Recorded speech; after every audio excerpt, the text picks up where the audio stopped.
See if you can find that, Jamie. Here it is. Listen to this. God made Adam a suitable helpmate.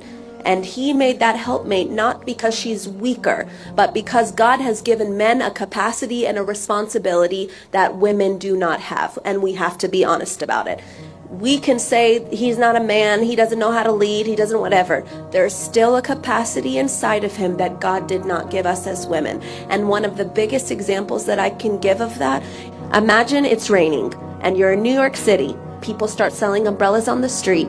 Those $5, $10 umbrellas, they're not worth much, but they get the job done until you get home. Imagine you have that man. You have the man that gets the job done. That man, no matter how little you view him, is made to handle the rain. If you didn't have that umbrella, you would come back home smelling like what you were poured on. And if God gave you a man like that, then you have to be the woman that can hold up that man, because an umbrella that is not used, it can be for the rain, for the sun, it shields, it provides shade, it allows what's under it not to be touched. We are the vessel, not weaker. We are the vessel that was meant to let the one that God gave us be held up and used for what he was made. And if God gave me, which he did, my man's about as heavy as this table. That means God made me capable of holding him up.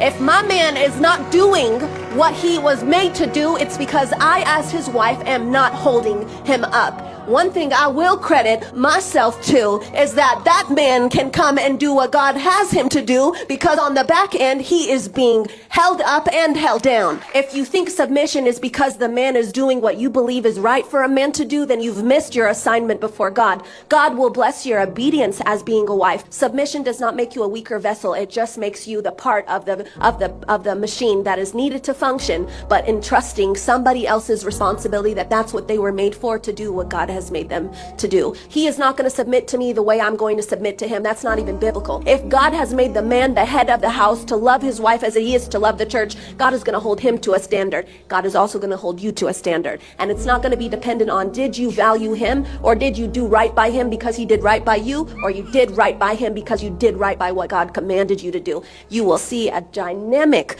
transformation inside of your home when you begin to obey his word. Submission is our safety as wives. Keep trusting God, but allow your heart to not be tainted if he's doing right by you. God will make him do right by you. God knows how to reach the man that he gave you so that you don't suffer and cry, so your child doesn't suffer and cry, and so you don't live in a house that is just like what you've always seen. You will be the chain breaker of marriages and relationships and love in this life if you just do it God's way.